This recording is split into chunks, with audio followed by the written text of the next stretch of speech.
This is a fight of this regime's existence. Will this regime survive or not? This regime is not Iran. Iran, the Persian civilization, is a 5,000-year-old civilization. It has survived 5,000 years. It will survive another 5,000 years. This is not about survival of Iran. This is about survival of Khamenei regime. On the other hand, it's actually the fight for Israel's survival. Those people living in Israel have been dislocated from there so many times in history in past 5,000 years. They have struggled literally 2,000 years to go back and reclaim their land. And it's a documented history. It's not a history that is claimed by some propagandist like Professor Marandi. Our guest today is Vaibhav Singh, one of India's leading geopolitical analysts and the founder of Defensive Offense, a platform focused on strategy, security, and modern conflict. Right now, there is officially a ceasefire between Iran and the United States and Israel, but at the same time, the U.S. has begun enforcing a naval blockade.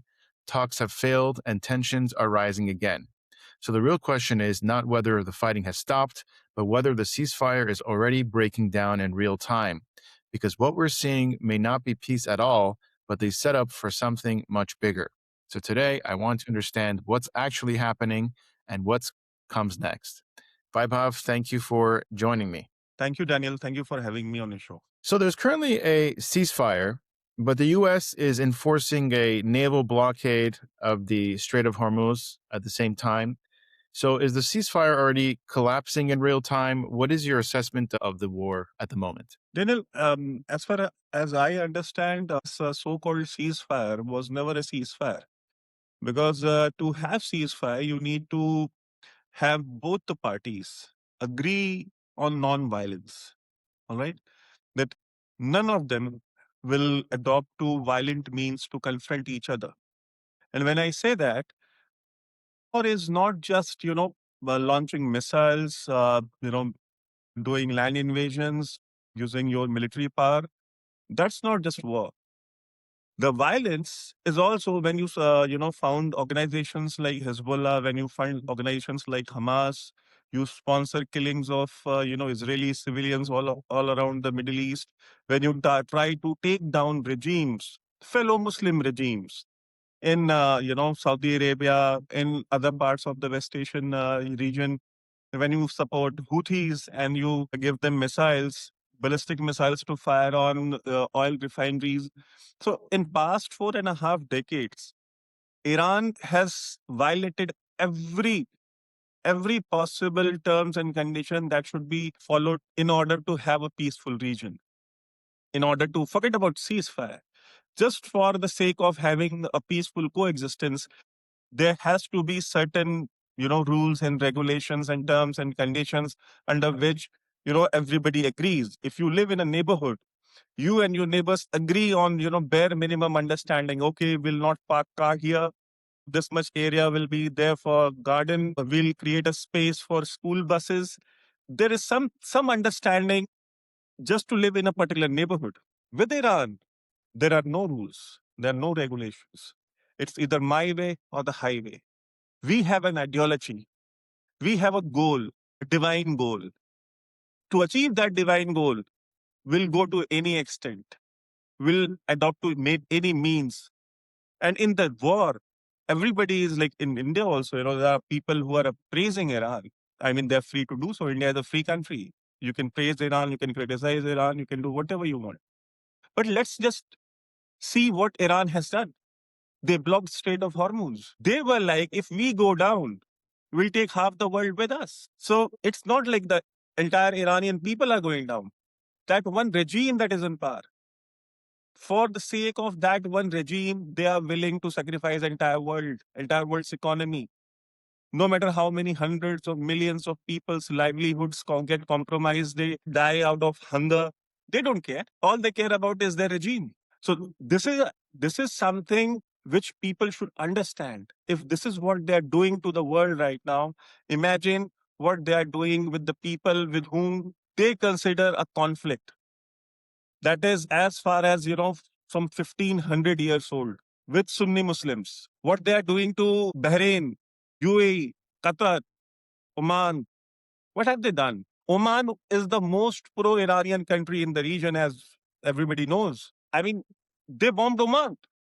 Can you imagine? So they are nobody's friend. They are a nuisance maker. So any ceasefire, as you said, any ceasefire to exist, to sustain, you'll have to agree to non-violence, which Iran will never do.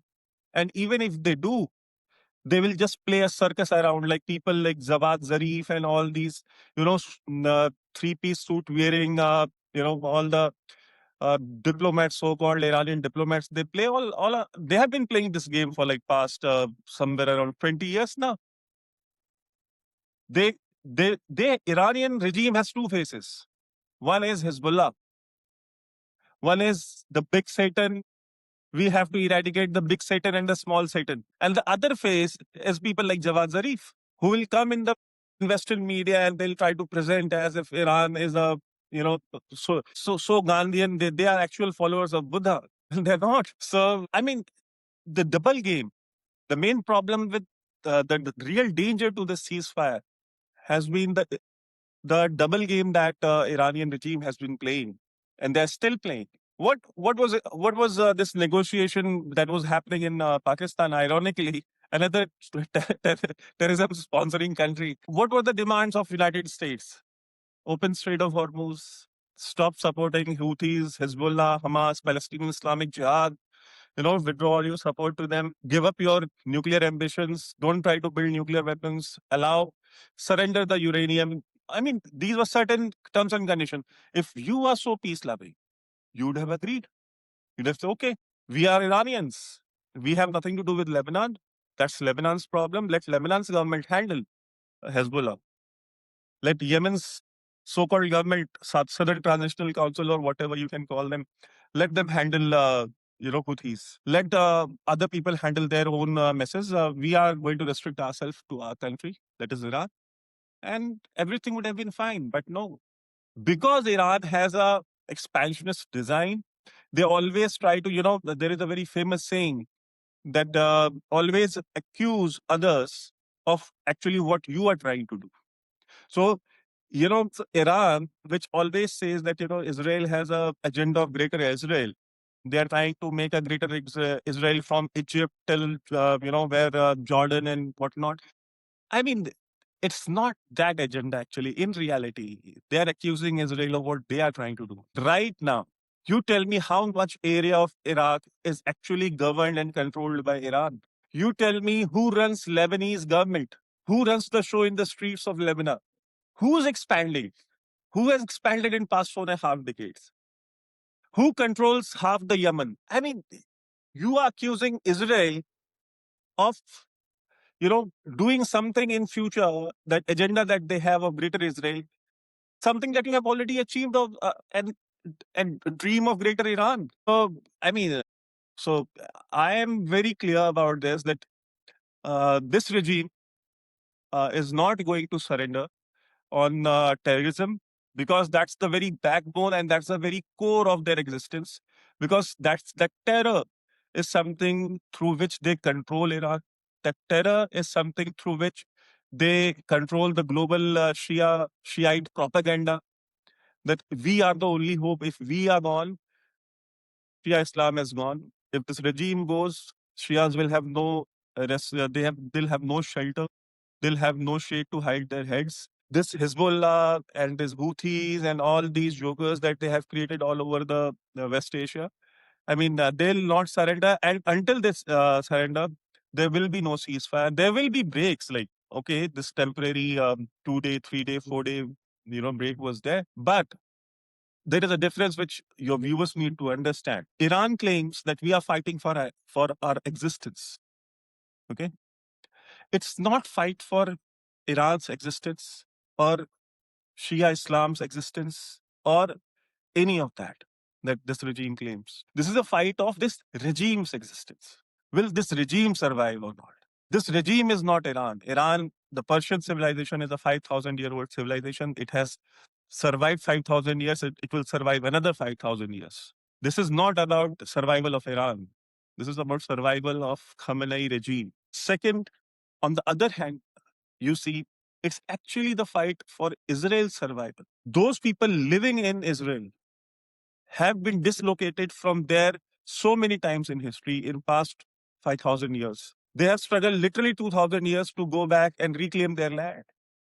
And it's a documented history.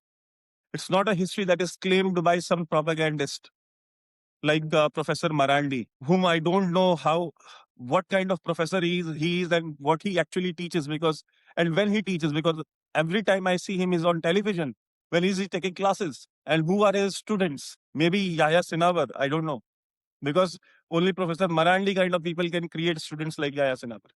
So, I mean, it's a documented history. So it's a fight for Israel's existence. Look at the size of Iran. It's almost the size of Saudi Arabia. 10 or 15% smaller than Saudi Arabia, which is huge. Look at the size of Israel and the amount of, in the recorded human history, the maximum number of ballistic missiles fired on a country in a single day was fired by Iran on Israel. This is also a fact. Imagine if those missiles would have hit, each and every single missile would have hit Israel. What would have been left of Israel today, given the size of entire country? When we talk about these issues, let's not be emotional, let's be factual. Let's talk facts. Lebanon was one of the most happening countries in West Asia.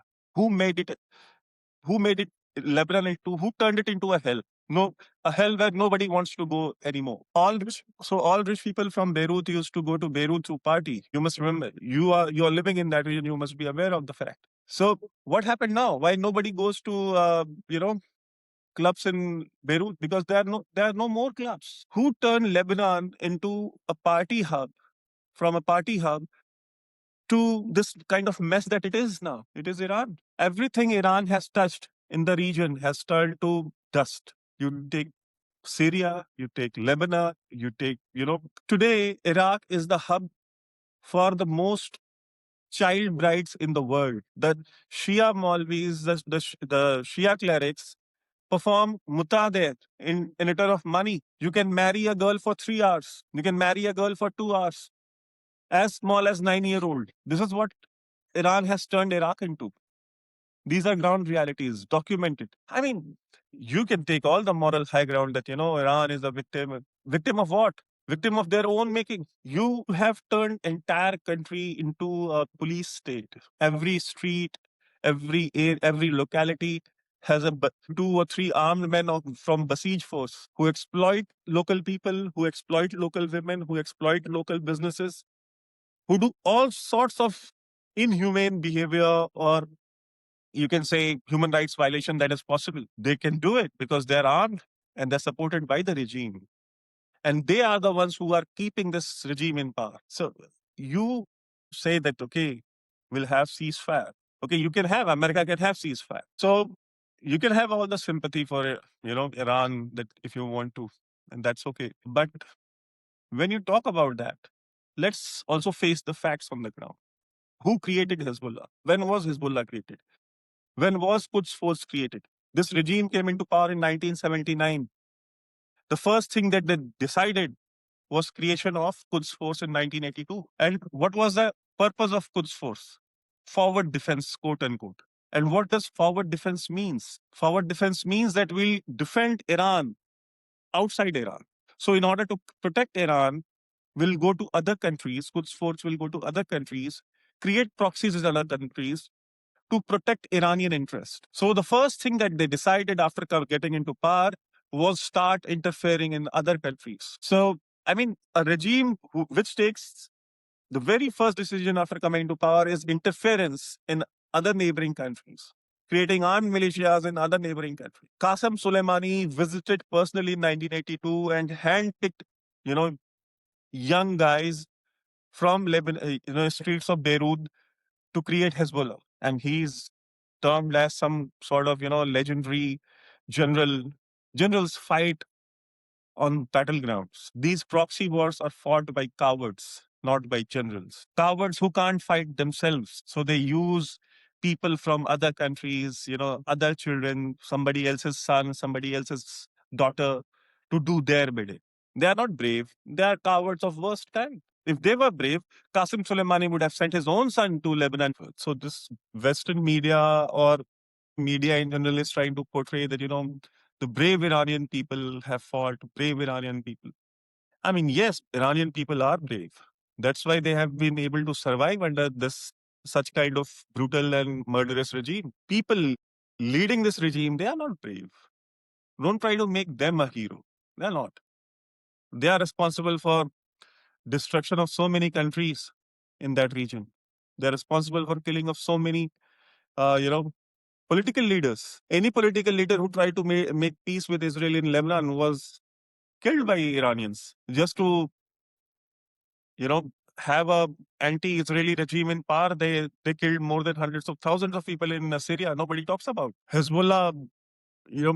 They and there is one very particular problem that I have serious objection with. That sometimes people come, military analysts come and they say, okay, Hezbollah has 100,000 missiles, ballistic missiles. Hamas has so many missiles. Houthis have so many missiles. It's not smart to fight with them. And I'm like, are you going to normalize this? Are we going to normalize terrorist groups having ballistic missiles? Are we going to surrender to any terrorist group that has a couple of thousands of missiles? So what we are actually telling the world, and especially these terrorist groups, that okay, if you don't have a ballistic missile, get your hands on some. Because once you get them, you will be untouchable. You can do whatever you want. You can control international waters. You can control trade routes. You can control international aviation.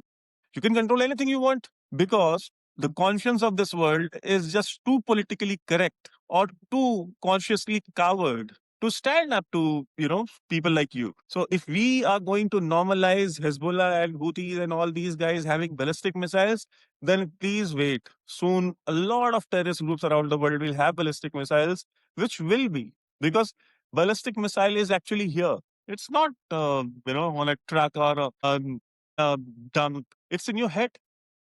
It's the art of making it, and it can be easily transferred. And once it gets transferred to other parts of the world, then we'll see about it. So, are we going to live under might is right, the law of the jungle, where terrorist groups, rogue elements will have ballistic missiles and they will dictate the terms under which this world is going to operate? Then let's shut down United Nations. Let's shut down all the global institutions.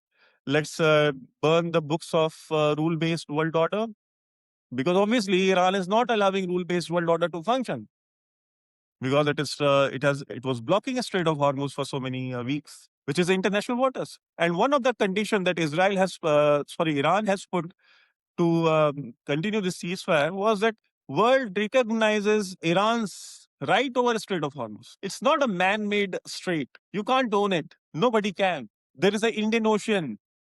We don't own it. There is a Arabian Sea. Arabs don't own it. I mean, so Iran is starting negotiations with non-starters. Nobody is gonna accept that because that is against the rules, regulations, the very fundamentals of international rule-based world order, freedom of navigation. I mean, so it does not want this ceasefire, as far as I understand, because if they wanted, it was pretty easy to continue this ceasefire to have a peaceful coexistence. Obviously, as I said, destruction of Israel, destruction of Western civilization, expansion of Shiite Islam in the entire, out of 100 Muslims in the world, approximately 10 to 15 Muslims are Shia. So they are basically 10 to 15% of total Muslim population. And out of that 10 to 15% Muslim population, hardly 5 to 6% lives in Iran. So 95% of the Muslim world is outside Iran. And these this so-called regime, when the so-called revolution happened, they turned this Iranian revolution into Islamic revolution.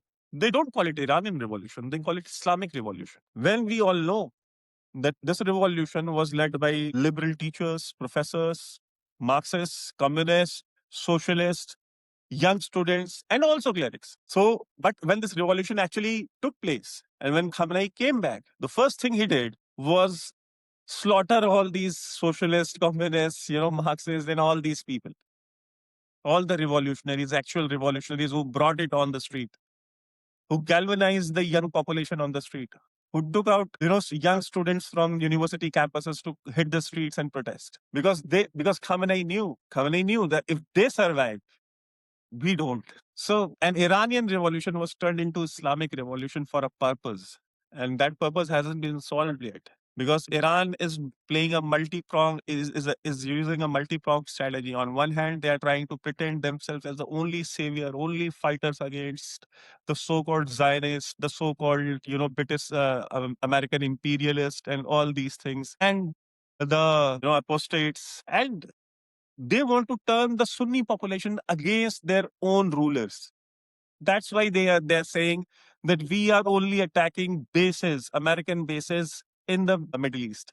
When we all know that Houthis have been firing ballistic missiles on Aramco for past more than a decade now. We all know what they have been doing in Yemen, what their project in Yemen has been. We all know that all this Arab Spring, which was a project, why did Iran support it? Why did Iran support Muslim Brotherhood or Ikhwan al-Muslimin in Egypt? Why did Iran facilitated Muslim Brotherhood, Ikhwan al-Muslimin leadership to move around freely in Tehran, to come to Tehran if they were not feeling safe in their respective countries? So we all know that because Iran wanted all these, sheikdoms or emirates to crumble down, to fall down, so that a Islamic revolution could erupt and Iran could have a sway in the entire region. And as we all know, that several Muslim Brotherhood leaders later on went on media to say that stay away from Iran because they are taking our volunteers from Egypt and from other parts of the Middle East, and they are taking them to Tehran and they're brainwashing them, and then they are converting them into Shia when they were born Sunnis. So I mean, this is the project that Iran has. So, I mean, if you all you have to offer is disruption, and you know more and more problems for the region. I mean, there can never be a permanent ceasefire, and I have always supported Israel in its fight because it's a justified fight. If today Iran surrenders that okay, will not support Hezbollah or Hamas, if they stop supporting it, it will not take more than 30 days for Israel to actually wipe them out. The problem is when you keep getting support, when you keep getting money, when you keep getting logistics, when you keep getting international support, if you keep getting intelligence, I mean, no country, even United States can't wipe them out if they want to. And United States is currently the most strongest country militarily in the world. So to expect Israel that, often people make this claim that, and the question is, if Israel is so strong, why can't they? I mean, they can't because there is unending support. There is an unending pipeline of logistical and financial support that is flowing from Iran to these people.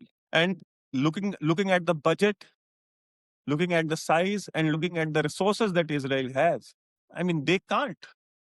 That is why the world needs to step up its game and contribute to that effort. Because this war, once it's done in Middle East, it will expand. It will expand. It will go to Europe. It will come to South Asia. It will go to other parts of Africa. We have seen this happening in the history. When 1400 years ago it all started in a small city, a small town, and then that movement engulfed area as far as Spain. So if you are thinking that this fire is not going to reach your house, you are highly mistaken. You can talk all about your, righteousness, political correctness, sitting in your air-conditioned room. Go to Tel Aviv, see what it's like to live under a constant threat, and then come tell me and preach me about all the peace and all the socialism that you have, and the 2,000 words article that you read every morning. So that was my entire opinion about what has been going on, what has been its history, and what could possibly be the future. Now, if you have any more question, I'm happy to answer. Yeah. So, as you said, there are people in India that support the Iranian regime. You have people in America that are also supporting. They actually are saying, why are you dragging America into this war? Israel dragged America into the war. We didn't need to. Iran isn't a threat to America. There's a lot of pushback in America for this war. Was this war necessary? And did Israel drag America into the war? What are your thoughts on the people that are disagreeing with this war? I mean, they can disagree with the war, but this war had to happen sooner than later. Like, if not today, then tomorrow. If not tomorrow, then the day after. But this war was inevitable because Iran had been preparing for this war. And if you had any doubts in your mind, now those doubts should be cleared because we can see the thousands of drones and ballistic missiles that they have piled up. So they were preparing for this war. Maybe you were not. That's your problem. Maybe that's why you are running out of ammo, as claimed by certain people in the West. That we are running out of air defense missiles, we are running out of this, we have production capability of this much, we can't produce this many missiles, this and that. So you were certainly not preparing because you thought that this war is never going to happen and Iran is never going to fight you. But Iran was preparing and they have piled up thousands of, and they have built cities underground that has nothing but ballistic missiles and drones. So we all know who had, bad intentions, right? You had good intentions, but the world does not work on intentions. The world works on realities, right? So first of all, that. And secondly, as far as Israel, you know, dragged America into this war, I mean, if America as a country can be dragged so easily, then I would like to drag America in so many other wars. I want to drag America in a war against Pakistan.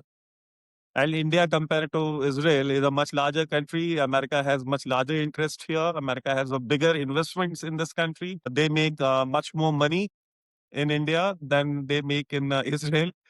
So why can't we drag them into a war with Pakistan? Why can't we drag them into a confrontation with Bangladesh or any other country in the region?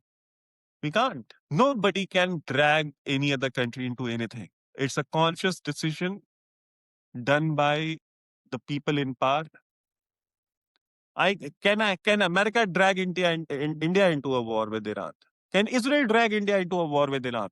Nobody can. The country decides what's there in their own interest. America knows that Iran does pose a threat to its security, and Iranian missiles can't reach maybe United States. You never know, but they did reach Diego Garcia. All right. And the so-called experts who were telling that they have missiles that can only reach up to Israel. Then how did those missiles reach Diego Garcia? Can you please tell me? So you can lie all you want. You can live in your fool's paradise all you want. Just in order to defend Iran, just in order to show that this war was unnecessary, because you are not willing to accept an uncomfortable truth, a truth because you want everything to happen as usual, unless your supplies keep coming, Strait of Hormuz is open, and you don't feel any problem in your day-to-day lives. I mean, Iran can kill as many Jews they want. Iran can support as many terrorist organizations as it wants. But if it hampers, if Israel stands up and Israel is like, we have to crush the head of the snake. Because until unless we crush the head of the snake, we'll never win a fight against terrorism because they will keep getting rebuilt by Iran. We'll wipe the entire Hamas leadership, we'll wipe the Qaeda, they'll again be rebuilt. We'll wipe the Hezbollah, we'll decimate their capabilities, then everything will come back to square one because Iran is there to support them. So eventually you'll have to crush the head of the snake. Until unless you do that, I mean, this is an endless war, and no country wants to be in an eternal war. Who wants peace more than Israel? You tell me that. A country which has fought more wars in that region than all other countries put together. Since the very its inception, its creation, it has been doing nothing but fighting wars. Sometimes Egypt is invading, sometimes Jordan is invading, sometimes everybody is ganging up to invade. Time some other proxy group is trying to create a different kind of state. I mean, that country has been at war since 1948, for God damn it. Nobody wants peace more than them. They are the ones who sleep with their one eyes open because they never know when the siren is going to blare. I remember when I met Israel's ambassador to India for the first time last year. He was a very fine gentleman, by the way. So I was just talking to him, and I said that, sometimes you have to be careful, because there are certain people who have, emotions running very high, this and that. We were talking about certain issues. So he told me, Vaibhav, once you are born into a Jewish family, Jewish mother, the first thing a Jewish mother teaches you is always to be careful. So he said, I am always careful. And he said, not only I, but this is the first thing that a Jewish mother teaches her son, always be careful. So if imagine an entire generation has been raised when the first thing the mothers have taught them is always be careful, because there is always a constant threat. So you have to be careful about everything. You have to be alert all the time. We don't realize that because we live in a very different kind of world. We are, especially Americans with all their social securities and all their public funded benefits and whatnot, and their First Amendment rights, this and that. They don't understand the kind of society that Israel is, the kind of fear that they live into. In America, you can be whatever you want. Today you are a man, tomorrow. And by the way, Israel is the only country that has LGBTQ rights in entire West Asia. You can take out a pride parade in Tel Aviv, but you can't take out a pride parade in any part of West Asia. Try taking out a pride parade anywhere in the West Asia.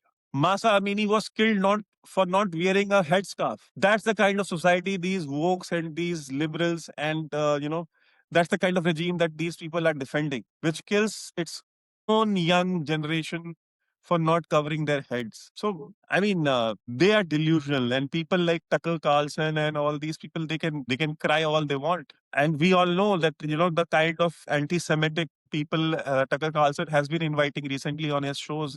And these are the same rednecks, to be very honest, who say that the Jews control the weather.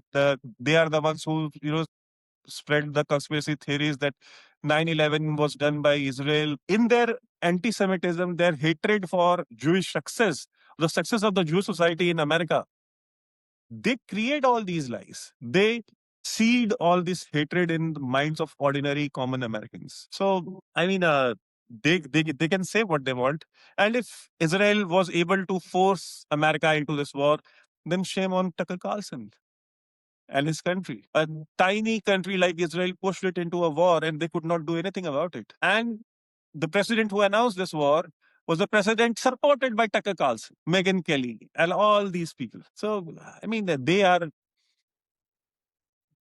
all they are doing is reach farming. They were not, what I feel is like, they were not entertained by Donald J. Trump after he became president. They were not given a place in the cabinet or a place in the White House. So they are disgruntled. So out of there, and obviously they know that all their viewership comes from the MAGA camp. So they obviously can't go against Donald Trump. So they go against Israel. Israel forced Trump to fight the war. It was not Trump who did it. It was Israel who forced him. So it's a deception. It's a lie. It's a deceit that these people they're very good at, because they have a long experience of working in American media, which is expert in lies, deceit, and deception. They have a history of doing that. That is why you always see that that Israel is always the aggressor, and poor Palestinians are always the victims. Iranians are always the victims. They never talk about the role of Iran. They never talk about Quds Brigade. They will never make a documentary what Quds Brigade is, what it does, how it has killed more than 100,000 people in the region. They'll never talk about it. So I don't care what they have to say that Israel forced America or not, because we know that America can't be forced. I mean, you don't need to be an analyst or an expert. You just need to have common sense. Yeah. Now, as we close, I want to speak about the India Israel alliance. And if you can speak a little bit about that, do we face the same threat? Are we learning from each other? What is your analysis of the alliance? And it seems to be getting stronger as the outside threats get bigger. Yes, the cooperation has always been there, to be very honest. Even when India did not have a diplomatic relation with the Israel, the cooperation has been going on since then. Uh, if you go as back as 1971, in war against Pakistan, Golda Meir, India was running out of ammo. Golda Meir sent the Indian intelligence agency RNAW reached out to Mossad, and Mossad reached out to Golda Meir for approval. And Golda Meir allowed a resupply of ammunition to India, and they did not ask anything in return. All Golda Meir said that, okay, please, Mrs. Indira Gandhi was the prime minister then, and she said that, please tell Mrs. Gandhi that we don't want anything in return, but always tell her to always remember what we did for her when nobody else stood for her. Okay, so even that in 1999, when India was in a war with Pakistan, the satellite imagery, because India was not a space power back then, so we did not have access to the heights where the Pakistani terrorists and army soldiers were sitting. We asked Americans for help, but America denied, and they already had India under sanctions back then for different reasons. So India reached out to Israel, and Israel provided those satellite images, which saved hundreds of lives of Indian soldiers in that war. And we eventually won that war after quite a long time because of the Israeli help. Even in cyberspace right now, as soon as as recent as Operation Sindoor last year, which happened. I mean, the real time intelligence sharing was going on between India and Israel. I mean, it's not a secret anymore. When there was the Chinese satellite constellation was providing support to Pakistan. I mean, we were getting support. We were fighting that war together actually, as far as the space domain is concerned. So this cooperation, and there are so many other cooperations that are going on. I don't want to get into detail of each and every joint venture that we are having right now. But right now, Israel is India's biggest partner in research and development, in R&D. No other country is doing R&D at the scale at which Israel is doing with India. So, and not only that, forget about defense, even in agriculture, drip irrigation technology in India, especially in the water scarce regions like Vidarbha and all, it is all Israelis technology that is coming here. Desalination of water in crisis hit areas, desalination trucks and vehicles. I mean, I can just keep on going. The amount of cooperation and collaboration at all levels of society and at all levels of you know uh, and all levels of human life, the cooperation has been going on. It is going, and it is only going to grow. That is why India, when Imam Khamenei was killed in the airstrike, India did not condemn that act, and which was surprising. And India's opposition parties have been making a hue and cry about it even till today. And Indian government has not condemned it even till today, despite all the pressure coming out of India's opposition parties and Indian press and a lot of Indian veterans also. So obviously, India has picked up a side. India has picked a side that, okay, we are with Israel, and we are gonna go with Israel. Our future are tied together. That is why, if you remember, when Indian Prime Minister went recently to Israel and he was addressing the Knesset, so he categorically he has said everything.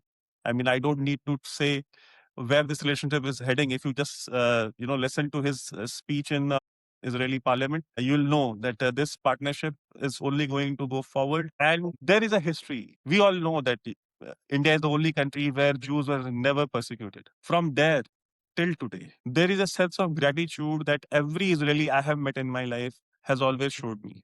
Okay, that we are grateful, we are thankful. They are Indian Jews. I have friends, the Indian Jews from Gujarat and Maharashtra. Some are now in American Jewish Committee in US. I mean, even they are I mean, they are Indian. They are not. They are not. East European Jews. They're Indian Jews from Gujarat and Maharashtra and Kerala. They have now shifted to. They have moved, relocated to America. They work for organizations like American Jewish Committee and all, they tell me that, we'll never be, able to thank India enough, because now when they meet, you know, Jewish families who have migrated from Europe or, Middle Eastern countries, and when he listens to the stories of horror that they faced, I mean, he's like, I can't even imagine. Now I realize, what kind of people the Indians have been to us, because people from everywhere else have been persecuted to the core. So this cooperation will always go, and India and Israel are natural partners because we face the same threat, same Islamic radicalization, same bloodthirsty, unending thirst for annihilation of the other civilization, the other culture. We know that, that the Iran talks that, okay, will wipe the entire Jewish population, or will wipe the entire Israel out of the map. This is on record. First, Khomeini used to say this, then Khamenei used to say this. Now Mustafa is there. Mustafa will also say the same thing. On the other hand, we have got a neighbor which keeps saying the same thing, that we have made nuclear bomb for India. They go on public platforms and they say it. And we have made this bomb for India. And there is a term called Ghazwa-e-Hind. There will be a religious jihad against India, which was prophesied by the Prophet Muhammad. And it is in Quran and Hadith, Ghazwa-e-Hind. Hind is India. So that Ghazwa has to happen, and we are the ones who will do that Ghazwa and will convert the entire South Asia into a Muslim state. So, I mean, if you are up against such people and you are not cooperating, you are not collaborating, you are inviting extinction. And let me be very honest, let me be very blunt. These people have not been able to do it for 1500 years. They'll not be able to do it for another 15,000 years. Because our faith, our religion was not, is not a creation of somebody's figment of imagination. Okay, our faith has evolved over thousands of years. We have evolved, we have modernized, we have different segments who believe different kind of things, but the one thing that is common belief is humanity, is tolerance. The Hasidic Jew can tolerate a non-Hasidic Jew, but if you go to them, probably every Shia Muslim is a kafir or a kufar for the Sunni Muslim, for a Sunni cleric. There are 72 sects amongst Muslim. Every sect has a fatwa against other sect, that other sect, they are apostates. So they are not even able to tolerate each other amongst each other. I mean, so we are partners. This cooperation, this partnerships will grow in time, and it has to grow if we have to, if we have to survive, because the coming times are gonna be tough. Because we are seeing when their capabilities are hitting more lethality, they are getting more aggressive, they are getting more lethal, they are getting more inhumane. So we also have to up our game, and which we have been doing quite smartly, and and I am 100% sure we will survive. They will not. Vaibhav, I want to thank you for your time. I've learned so much from this conversation. Speaking of India, we're very grateful for India. We love India. I have a special focus on my channel on India. Thank you again for your time. I appreciate it. And wishing you all the best. Thank you. Thank you, Daniel, for having me. Wish you all the best. Thank you. If you have a 401k or an IRA, please listen. Gold is at record highs. What many people don't know is this: you can move part of your retirement money legally and without tax penalties into physical gold you actually own. Alpha Omega Gold helps you do this through a gold IRA. Your gold is real, it is stored safely, it is in your name. Learn more at ao.gold/stand. Alpha Omega Gold is our sponsor, and they proudly stand with Israel.